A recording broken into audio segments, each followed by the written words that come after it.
నిత్యము నీ యొక్క బిడ్డలుగా మేము మార్చబడినట్లు దేవాని వాక్యము విని వాక్య ప్రకారము సత్యములో నడచడానికి సరిపడే శక్తి బలమును ప్రభా నీ వాక్యమే ప్రభా. నీ మాటలతో ప్రభా మేము సంపూర్ణులమై నీ ఎదుట కలంకము కలమశము లేని బిడ్డలుగా కనపడాలని ప్రభా ఈ చివరి దినాల్లో యేసయ్య మీరు సెలవిస్తున్నారు. అటువంటి నిశ్చయిత వచ్చిన బిడ్డలందరూ కూడా కనపరిచి నీ యొక్క మహిమ ద్వారా ప్రభా వర్ధిల్లున్నట్లు కృప దయచేయమని నా తండ్రి వాక్యము చెప్పబోచుండగా వాక్యము సమృద్ధిగా వారి యొక్క హృదయంలోనికి చేర్చినట్లు కృప దయచేయమని యేసు నామములో అడుగుచున్నాము తండ్రి. దేవుని యొక్క పరిశుద్ధ నామానికి మహిమ కలుగును గాక. దేవునికి స్తోత్రము.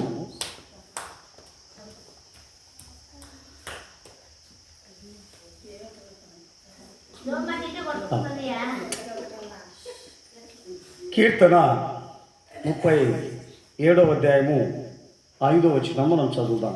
కీర్తన 37వ అధ్యాయము 5వ వచనం మనం చదివి వాక్యంలోనికి వెళ్దాం. నీ మార్గమును యెహోవాకు అప్పగింపుము, నీవు ఆయనను నమ్ముకొనుము, ఆయన నీ కార్యములు నెరవేర్చును. దేవుని యొక్క పరిశుద్ధ నామానికి మహిమ కలుగును గాక. దేవునికి స్తోత్రము.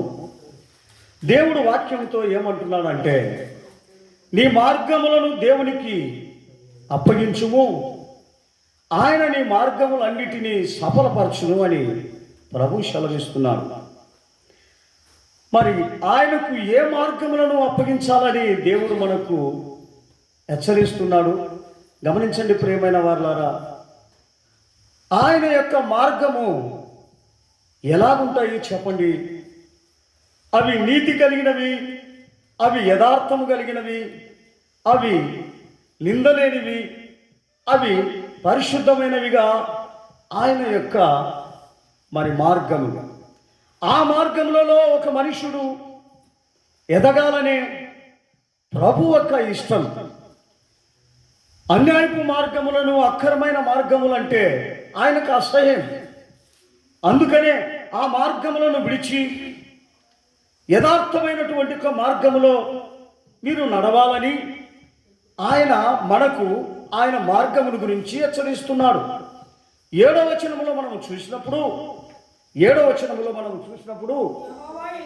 యెహోవా ఎదుట మౌనముగా ఉండి ఆయన కొరకు కనిపెట్టుము, తన మార్గమున వర్ధిల్లు వాని చూచి వ్యసన పడవద్దు, దురవాలోచనలు నెరవేర్చుకుని వానిని చూచి వ్యసన పడవద్దు.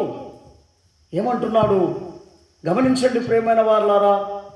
ఈరోజు మనుషుని యొక్క జీవితంలో మనుషుని యొక్క స్వభావం ఏముందంటే, ఎదుటి మనిషి ఫలిస్తున్నాడంటే ఓర్పు ఉండదు.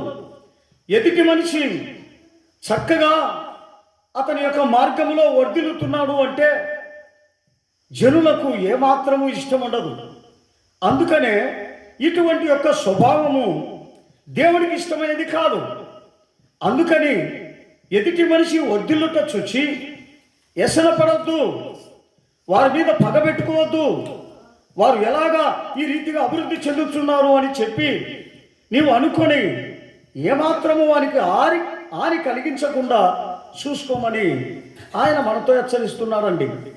మరి ఈ లోకంలో ఉన్నటువంటి జనులకు ఎలాంటి యొక్క గుణం ఉండాలని ఆయన హెచ్చరిస్తున్నాడంటే, ఇదిగో నా మార్గము అవి ఎవరిని బాధ పెట్టే మార్గం కాదు, నా మార్గము ఎవరిని వేదన పరిచే మార్గము కాదు, నా మార్గము ఎవరిని నష్టపరిచే మార్గము కాదు, నా మార్గము ఎవరిని కూడా ఏమాత్రము అభ్యంతరపరచని మార్గము, నా మార్గములో వెళ్ళాలని ప్రభు మనల్ని సెలవిస్తున్నాడు.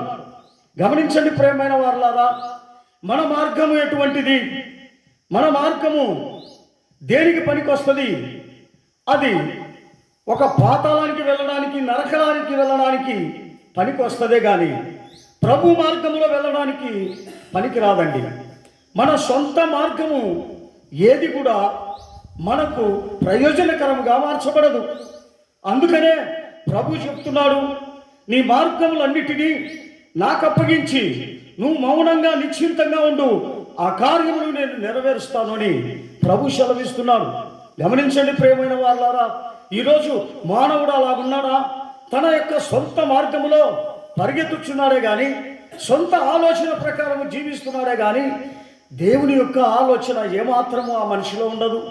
దేవుని యొక్క మార్గములో అది చక్కగా వెళ్దాం, ఆ మార్గము నాకు ఒక ప్రయోజనకరము, అది ఒక ఆశీర్వాదకరము, అది ఎవరికి హాని కలిగించే మార్గము కాదు గనుక అందులో నేను వెళ్తాము అనే చిత్తము ఒక మనిషికి ఉండాలని ప్రభు కోరుకుంటున్నారు. కానీ మన మార్గం ఎట్లండి? మన మార్గం ఎటువంటిదంటే అది గమనించండి, పెడితే పెడతాం, మరి ఇస్తే ఇస్తాం. గమనించండి, ప్రేమిస్తే ప్రేమిస్తాం, వాళ్ళు ప్రేమించకపోతే మనం ప్రేమించాం. ఇది మన యొక్క మార్గం. వాళ్ళు చక్కగా మనతో మాట్లాడితే మనం చక్కగా మాట్లాడతాం. ఇది మన మార్గం. కానీ యెహోవా మార్గము, దేవుని యొక్క మార్గం అటువంటిది కాదు. మీరు పెట్టినను పెట్టకపోయినను, వచ్చినను రాకపోయినను, ప్రభు నిన్ను ప్రేమిస్తూనే ఉంటాడు. ఎందుకు? గమనించండి, ఏ రోజైనా నీ మనసు తిప్పుకుంటావేమో, ఏ రోజైనా నీ మార్గమును, ఆ వంకరిగా వెళ్ళేటువంటి మార్గమును తొలగిస్తావేమో అని చెప్పి ఆయన ఎదురు చూస్తున్నాడే కానీ, నేను ఆ వంకరి మార్గంలోనే వెళ్తాను అంటే ఆయన ఏం చేస్తాడండి? గమనించండి. అందుకనే ఆ వంకరి మార్గం అంటే దేవుని విడిచి, దేవుని చిత్తాన్ని విడిచి వెళ్ళే ప్రతి ఒక్క మార్గము, మనము చేసే ప్రతి ఒక్క పని, మనము ఏది మన సొంతంగా చేసినను అది వంకర మార్గమే అంటున్నాడు. అది నా మార్గము కాదు అంటున్నాడు. అందుకనే ప్రభు, నా మార్గము పరిశుద్ధమైన మార్గం, నా మార్గము అది అనేక మందికి ఇష్టం ఉండదు. కానీ వంకరి మార్గం ఈ లోకంలో ఉన్న జనులందరికీ ఇష్టమే. ఆ మార్గంలో నువ్వు వెళ్ళినట్లయితే అది ఎక్కడికి తీసుకొని పోతుంది అంటున్నాడంటే పాపుల దగ్గరికి తీసుకొని పోతుంది అని మరి కీర్తన 28వ అధ్యాయము 125 5వ వచనం. తమ వంకరి తోవలకు తొలగిపో వారిని పాపము చేయి వారితో కూడా యెహోవా కొనిపోతాడు అంటున్నాడు. ఇశ్రాయేలుల మీద సమాధానముండునుగాక. గమనించండి, ఈ యొక్క మన సొంత మార్గం ఎటువంటిది? వంకర మార్గములు. ఈ మార్గములో వర్ధిల్లలేము, ఈ మార్గములో ఆశీర్వదింపబడలేము, ఈ మార్గములో మనం అనుకున్న కార్యము నెరవేరదు, ఈ మార్గములో మన జీవితం చక్కబడదు. అది భయంకరమైనటువంటి కుటిలత, అనేకమైనటువంటి యొక్క వేదన, దుఃఖము, దిగులు పుట్టిస్తుంది. అది మన ఆలోచన, మన మార్గం. అందును బట్టి ఆయన అంటున్నాడు, నీ మార్గం అంతా కూడా నాకు అప్పగించుము, అప్పుడు నేను నా కార్యమును నీకు చూపిస్తాను అని ప్రభు సెలవిస్తున్నాడండి. మనం ఎక్కడ అప్పగిస్తాం మన కార్యములను? మన సొంత బుద్ధితోనే మనము నడుస్తామే కానీ మన ఆలోచన దేవుని ఆలోచనగా ఉండవు, మన యొక్క బుద్ధి దేవుని బుద్ధిగా ఉండదు. అందుకనే ఆయన అంటున్నాడు, నీ బుద్ధి వేరు, నా బుద్ధి వేరు, నీ ఆలోచన వేరు, నా ఆలోచన వేరు. అందుకనే ఆకాశము భూమి ఎంత ఎత్తు ఉందో నీ ఆలోచన, నా ఆలోచన అంత ఎడముంది అంటున్నాడు. దేవునికి స్తోత్రం, హల్లెలూయా. గమనించండి ప్రియమైన వారలారా, అందుకనే దేవుడు అంటున్నాడు, మీ మార్గములను నాకు చక్కగా నడిచేది చూడాలి అని ప్రభు సెలవిస్తున్నాడు. అవి మనం ఎప్పుడైతే దేవునికి చూపించకుండా ఉంటామో అప్పుడు మన అన్ని కూడా వంకర మార్గాలే. అందుకనే ఆయన అంటున్నాడు, సామెతలు 16వ అధ్యాయం 3వ వచనంలో మనం చూసినప్పుడు, సామెతలు 16వ అధ్యాయము 3వ వచనం చదువుదాం.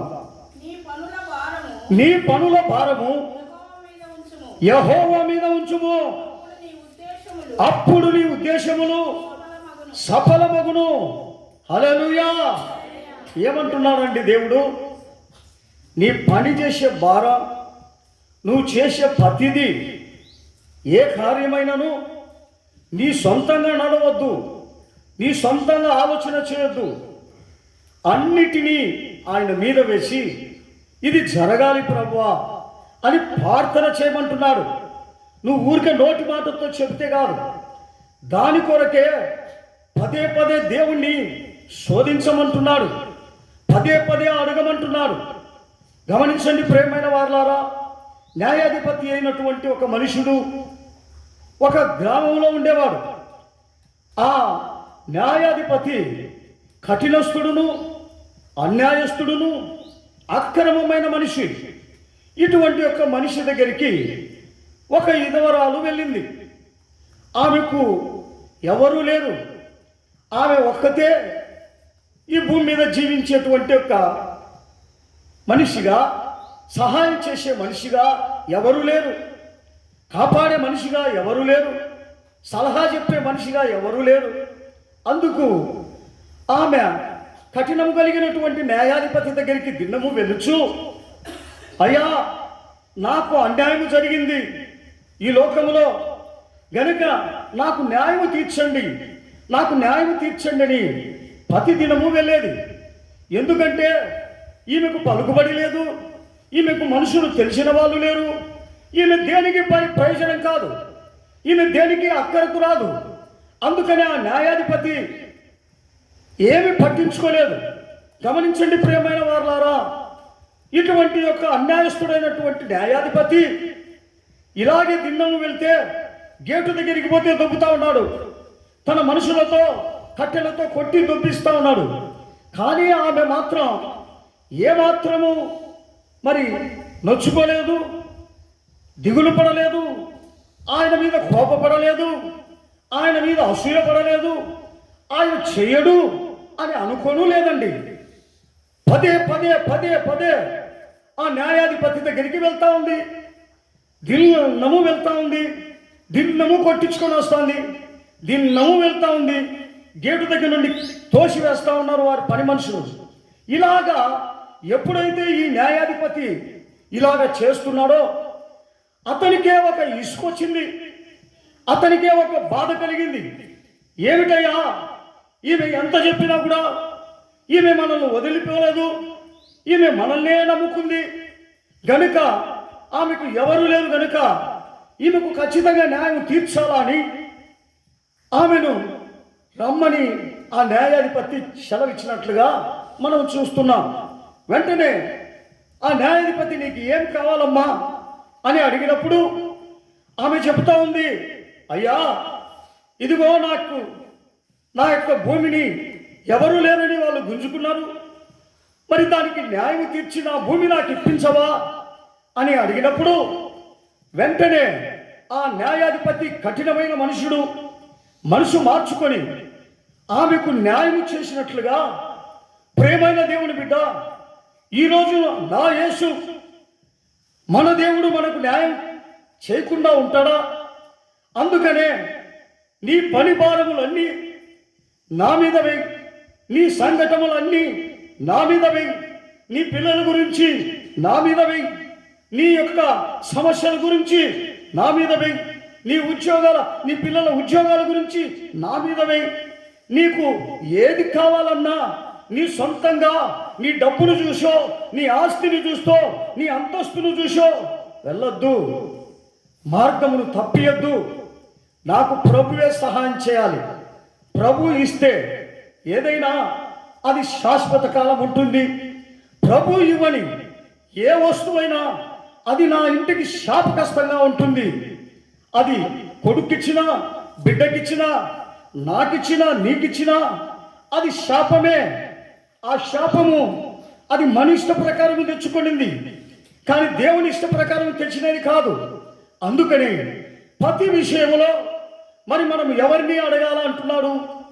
దేవుని ప్రార్థన చేయి. ఇదిగో నీ యొక్క మార్గము వంకరిది, నీవు ఏది ఆలోచన చేసినది కాదు, నీవు ఏదైనా నీ సొంత మార్గములో వెళ్ళాలని వెళ్ళినా అది జరగదు. కారణం ఏంటో తెలుసా? గమనించండి. నీ భారం అంతా కూడా దేవునికి వేయలేదు, దేవుని మీద వేసి ఆయననే ఎదురు చూడమని ప్రభు చెప్తా ఉన్నాడు. కానీ మనం అలాగా ఎదురు చూడడం, ఏదో నేను అనుకున్నాను, దొరకలే. ఎన్ని దినాలు దాని కొరకు ప్రయత్నం చేయాలా? ఎన్ని దినాలు దాని కొరకు నేను ఎతకాలి?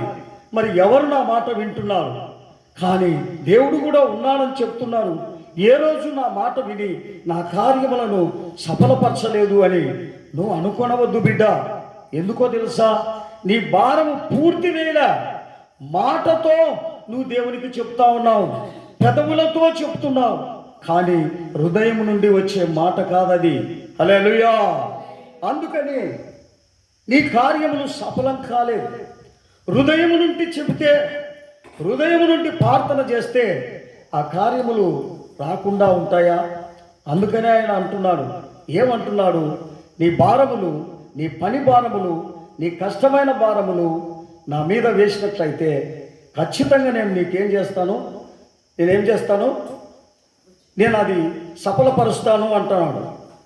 సఫలపరుస్తాను అంటున్నాడు. కనుక వాటిని మనము తెలుసుకోవాలి, వాటిని తెలుసుకోవాలి. అదే ఆయన అంటున్నాడు. అది ఏమి తెలుసుకోవాలి? గమనించండి ప్రియమైన వాళ్ళారా. కీర్తన 55వ అధ్యాయము 22వ వచనం. కీర్తన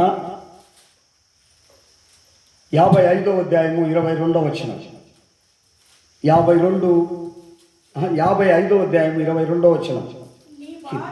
నీ భారము యెహోవా మీద మోపుము, ఆయనే నిన్ను ఆదుకొనును. నీతిమంతులను ఆయన ఎన్నడను కదలనీయడు. హల్లెలూయా. ఏమంటున్నాడు ఆయన? నీ భారము యెహోవా మీద మోపు, ఆయన ఎన్నడును నిన్ను కదలనీయడు అంటున్నాడు. మరి గమనించండి, అది నీతిమంతమైన ప్రార్థన అయి ఉండాలి. నీతిమంతమైన ప్రార్థన అంటే ఏమిటి?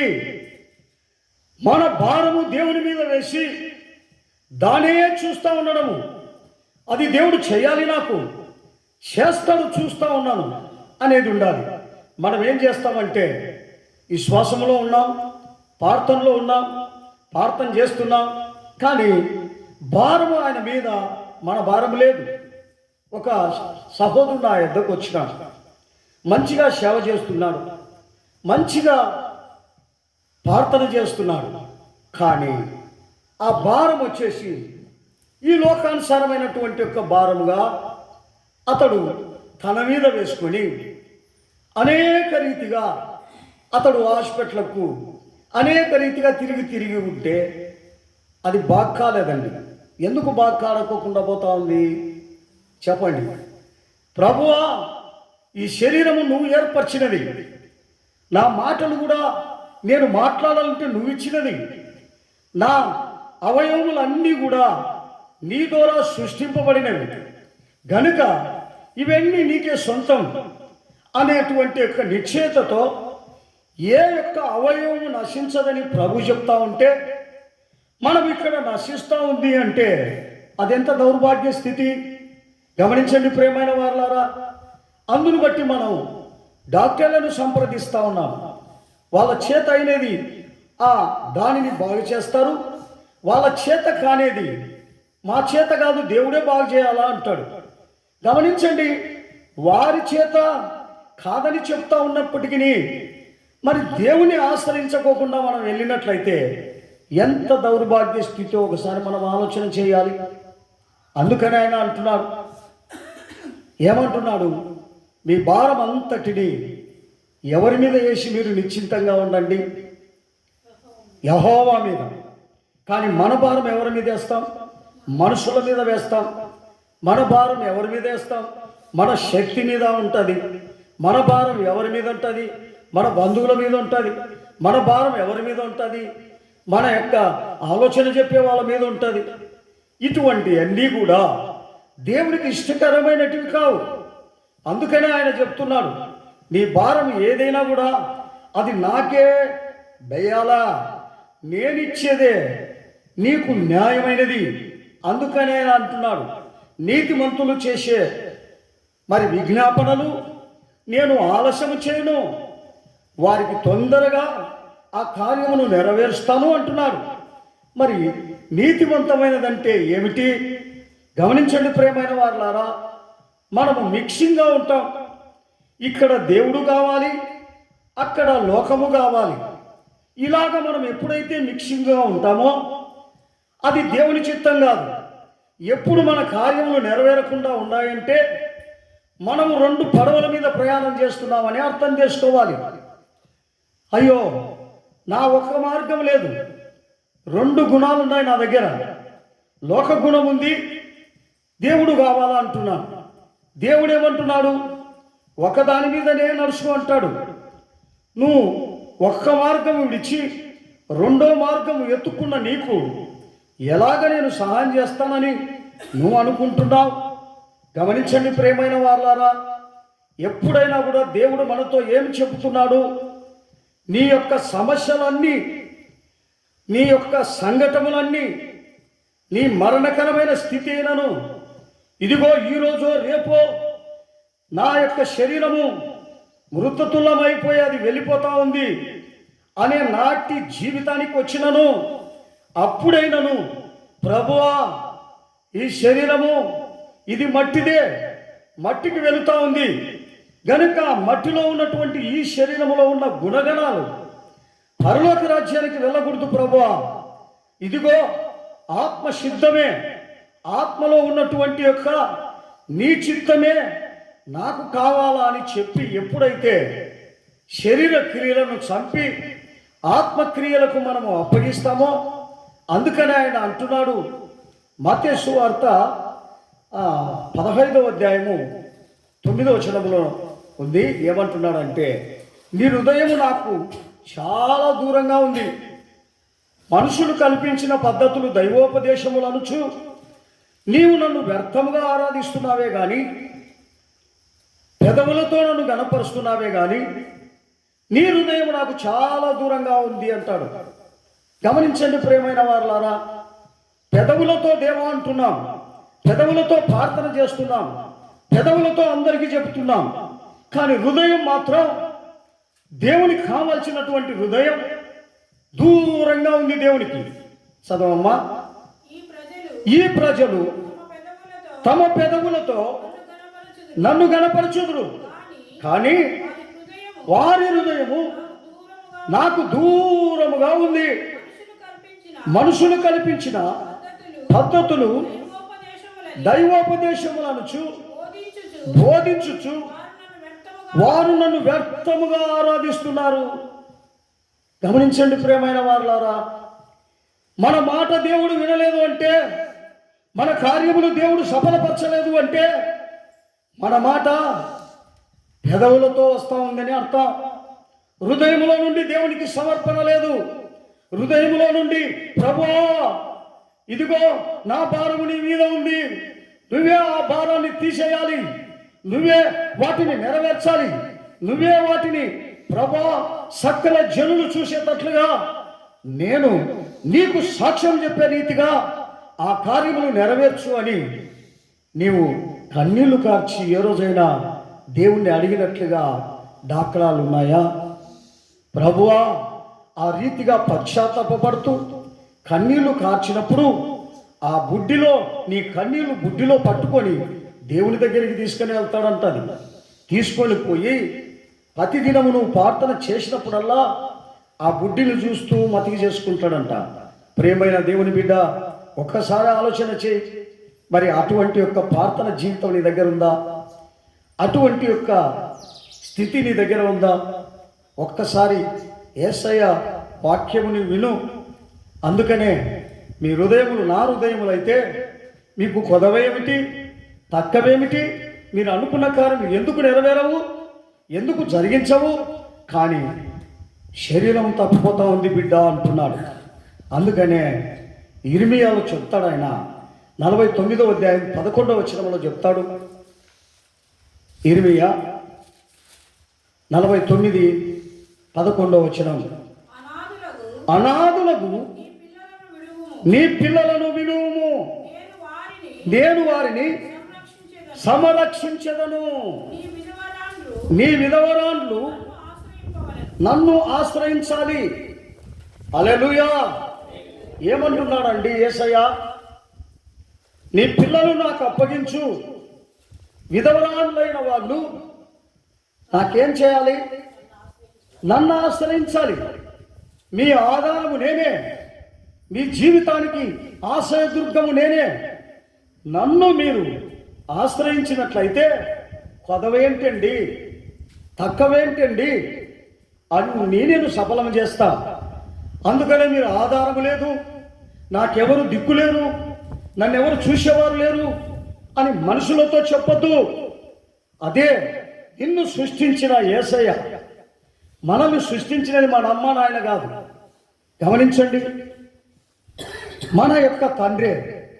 నీవు గర్భములో పడిన నాటి నుండి నీవు రూపింపబడినంత వరకు గర్భములో ఆయన నిన్ను కాపాడలేకపోతే ఊరికి వట్టి పిండమై వస్తావు బయటికి. కానీ నీ మీద దృష్టి ఉంచి నీకు ఆలోచన చెప్పి నీవు నా మార్గములో నడవాలని నిన్ను తల్లి గర్భములో ఉన్నప్పుడు అక్కడే రూపించి, అక్కడే నీకు ఆయుష్ పోసి, అక్కడే నీకు అన్ని విధాలుగా కళ్ళను నోటిని సకలమైనటువంటి మనకున్నటువంటి సకలమైన అవయవాలన్నీ అక్కడే అమర్చి ఆ శిశువు పరిపూర్ణుడై సంతోషంగా భూమి మీదకి వచ్చేదానికి సిద్ధపడతాడు.